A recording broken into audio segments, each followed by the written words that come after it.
वो बस कमरे में एक मोमबत्ती जलाती है और मोमबत्ती की रोशनी में वंदना का चेहरा इतना भयानक चुड़ैल जैसा दिख रहा होता है। वो जोर जोर से हंस रही होती है। कितना बेवकूफ है ये रघुवीर जो बिना जाने मुझे रख लिया। ये जो इतना खुश हो रहा है इसे तो पता भी नहीं कि मैं कोई वंदना नहीं बल्कि एक चुड़ैल हूँ। अब मैं बार की बात है, रघुवीर नाम का एक आदमी एक बड़े से घर में अकेला रहता था। रघुवीर एक छोटी सी नौकरी करता था। उसका इस दुनिया में कोई नहीं था। वो बस रोज सुबह नौकरी करने जाता और घर आकर खाना खाकर सो जाता। एक दिन रघुवीर जब घर वापस आ रहा होता है तो उसको आते आते काफी रात हो जाती है और रास्ते में उसे एक औरत खड़ी दिखती है। अरे इतनी रात में ये औरत यहाँ सड़क पर क्या कर रही है? चलो चलकर पूछता हूँ। रघुवीर थोड़ा और आगे जाता है पर फिर से वो औरत आगे पहुँच जाती है। रघुवीर फिर उस औरत को जोर से आवाज देता है पर वो औरत अचानक गायब ही हो जाती है। रघुवीर बड़ा हैरान हो जाता है। उसे कुछ ठीक नहीं लगता और वो जल्दी से घर आ जाता है। रघुवीर जैसे ही घर पहुंचता है तो उसकी आंखें फटी की फटी रह जाती हैं। वही औरत उसके घर के दरवाजे पर खड़ी होती है। रघुवीर थोड़ा आगे बढ़ता है। उस औरत के बड़े ही लंबे लंबे खुले बाल होते हैं, बड़ी बड़ी सुंदर आंखें और जब वो बोलती है तो एकदम मीठी आवाज। क्या ये घर आपका है?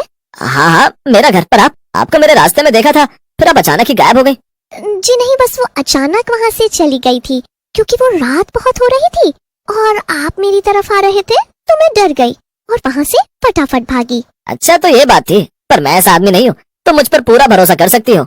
हाँ, मुझे भी ऐसा ही लगता है कि आप एक भले आदमी हैं और अच्छा हुआ कि मैं यहाँ आई। अरे आप यहाँ आए क्यों? मतलब मैं तो आपको जानता भी नहीं। जी वो मैं अपने गांव से आज ही आई हूँ। यहाँ मेरी मौसी रहती है तो बस उनके भरोसे यहाँ आ गई थी। यहाँ कोई नौकरी कर लूंगी और उनके पास रह लूंगी। अच्छा तो फिर यहाँ कैसे? बस क्या बताऊँ, उन्होंने तो मुझे साफ शब्दों में जाने के लिए बोल दिया कि यहाँ उनका ही गुजारा नहीं है तो वो मुझे कैसे रख सकेंगे और घर भी छोटा है। बस फिर मैं तुरंत वहाँ से निकल गई और उन्होंने मुझे रोका भी नहीं। तब से अपने रहने के लिए किराए पर घर ढूंढ रही हूँ। ये तो आपके साथ बहुत ही बुरा हुआ। तो फिर आप यहाँ कैसे आई? अरे बस जब आपसे डर कर भागी तो रास्ता ही भटक गई और अपने आप यहाँ पहुँच गई। फिर मैंने इस घर के बाहर एक बोर्ड देखा जिस पर लिखा था कि एक किराएदार की जरूरत है तो मैं बड़ी खुश हो गई। फिर देखा दरवाजे पर ताला लगा है तो मैं बस यहीं खड़ी होकर इंतजार करने लगी। ओह अच्छा, अरे ये घर तो मेरा ही है। दरअसल इस घर में मेरे अलावा कोई नहीं रहता। अब मेरी नौकरी भी ऐसी नहीं कि मैं बहुत कमाता हूँ और ये खाली घर काटने को दौड़ता है। बस एक दिन सोचा क्यों ना मैं किराएदार रख लूं तो दोनों समस्या ही दूर हो जाएंगी। तो बस समझ लीजिए आपकी ये समस्या दूर हो गई। आप मुझे अपना किराएदार रख लीजिए। रघुवीर ये सुनकर बड़ा ही खुश हो जाता है। मन ही मन वो सोच रहा होता है कि वाह, इतनी सुंदर लड़की अब मेरे साथ इस घर में रहेगी। वो इतने सालों से अकेला एकदम बोरिंग जिंदगी जी रहा था पर अब सब बदल जाएगा। रघुवीर इतना खुश होता है कि उसकी खुशी उसके चेहरे से साफ झलक रही होती है। वो बड़ी खुशी खुशी बोलता है, आओ ना अंदर आओ, अपना कमरा देख लो। दोनों अंदर जाते हैं और फिर रघुवीर उस औरत को उसका कमरा दिखाता है। जी सच में बड़ा ही अच्छा लग रहा है यहाँ तो। आपका बहुत बहुत शुक्रिया। वैसे मैं आपको कुछ काम मिलते ही किराया दे दूंगी। अरे आप मुझे शर्मिंदा मत करो। अच्छा ये सब छोड़ो और अपना नाम तो बताओ। हमने इतनी बातें करनी और मुझे तुम्हारा नाम तक नहीं पता। जी मेरा नाम वंदना है और आपका? मेरा नाम रघुवीर। दोनों की अच्छी बातचीत हो जाती है। फिर रघुवीर अपने कमरे में चला जाता है। उस रात रघुवीर खुशी में बस उस औरत की खूबसूरती के बारे में ही सोचता रहता है। दूसरी तरफ वो औरत अपना कमरा बंद करके उसके बाद वो सारे पर्दे लगाकर कमरे में बिल्कुल अंधेरा कर देती है। अंधेरा करने के बाद वो बस कमरे में एक मोमबत्ती जलाती है और मोमबत्ती की रोशनी में वंदना का चेहरा इतना भयानक चुड़ैल जैसा दिख रहा होता है। वो जोर जोर से हंस रही होती है। कितना बेवकूफ है ये रघुवीर जो बिना जाने मुझे रख लिया। ये जो इतना खुश हो रहा है इसे तो पता भी नहीं कि मैं कोई वंदना नहीं बल्कि एक चुड़ैल हूँ। अब मैं इसी को इसके घर से बाहर कर दूंगी और हमेशा हमेशा के लिए ये घर मेरा हो जाएगा। चुड़ैल बड़ी खुश हो जाती है और बड़ी देर तक हंसती रहती है। उसके बाद जब उसे लगता है कि रघुवीर अब गहरी नींद में सो चुका होगा तो वे चुपके से बाहर जाती है। वो पूरे घर को बड़ी अजीब तरह से देख रही होती है।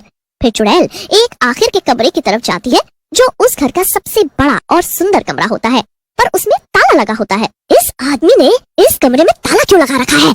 अब मैं इसकी चाबी कहाँ से लाऊं? मुझे कैसे भी इसकी चाबी लेनी होगी। मुझे तो यही कमरा चाहिए। चुड़ैल गुस्से में वहाँ से चली जाती है और अपने कमरे में जाकर दरवाजा बंद कर लेती है। पूरी रात के बाद अब एक नई सुबह होती है। रघुबीर हमेशा की तरह जल्दी उठ जाता है। वो रसोई में अपने लिए कुछ बनाने जाता है, पर वहाँ वो वंदना को पहले से खड़ा देखता है। अरे उठ गए तुम, चलो तुम बाहर बैठो, मैं तुम्हारे लिए नाश्ता लेकर आती हूँ। तुम और नाश्ता, और वो भी मेरे लिए? ये सब की क्या जरूरत है? मैं तो खुद कुछ भी बनाकर खा लेता हूँ। अब ऐसे नहीं चलेगा, अब मैं आ गई हूँ ना, तो रोज बढ़िया बढ़िया नाश्ता और बढ़िया खाना मिलेगा। रघुबीर तो ये सब सुनकर एकदम हैरान ही रह जाता है। एक दिन पहले आई एक औरत उसका इतना ध्यान रख रही है, उसे इस बात पर यकीन ही नहीं हो रहा होता। वो बस मन ही मन मुस्कुरा रहा होता है और वंदना को देख रहा होता है। उसके बाद वो नाश्ता करके रघुबीर वहाँ से चला जाता है। चुड़ैल पूरे घर में पागलों की तरह घूमती है। फिर जैसे ही शाम होती है और उसे लगता है कि रघुबीर आने वाला है, तो वो फटाफट जादू से पूरे घर की सफाई कर देती है। रघुबीर के आते ही वो वापस अपने वंदना वाले रूप में बदल जाती है। फिर उसके बाद वो रघुबीर से कमरे की चाबी के बारे में पूछती है। रघुबीर बात को टाल देता है। रघुबीर खाना खाकर सो जाता है। उसके सोने के बाद वंदना वापस चुड़ैल बन जाती है। वो रघुबीर के कमरे में जाती है और चाबी ढूंढने लगती है। आखिरकार उसे एक चाबी मिल ही जाती है। वो चाबी लेकर बड़ी खुश होती है और फटाफट कमरे के बाहर निकल आती है। चाबी लेकर चुड़ैल सीधा उस आखिरी कमरे को जाकर खोलती है। कमरे में बस जाले, धूल मिट्टी और बिखरा हुआ सामान होता है। कहाँ है, कहाँ है? यही होना चाहिए, कहाँ ढूंढूं अब मैं? चुड़ैल पागलों की तरह सब सामान इधर से उधर कर देती है और उसी चक्कर में फूलदान नीचे जोर से गिरता है और उसकी आवाज सुनकर रघुबीर की आंखें खुल जाती हैं। चुड़ैल फूलदान उठाने ही लगती है कि उसे तभी एक पुराना बॉक्स दिखता है। चुड़ैल उसे देख बड़ी खुश हो जाती है और फूलदान को छोड़ उस बॉक्स को उठाकर उसे साफ करने लगती है। मिल गया, आखिरकार मिल ही गया। इतने में वहाँ रघुबीर के आने की आहट आती है। रघुबीर डरता हुआ अंदर जाता है। देख इस डब्बे की तरफ और याद कर अपनी गलती। रघुबीर उस डब्बे की तरफ देखता है। उसमें कुछ कागज होते हैं।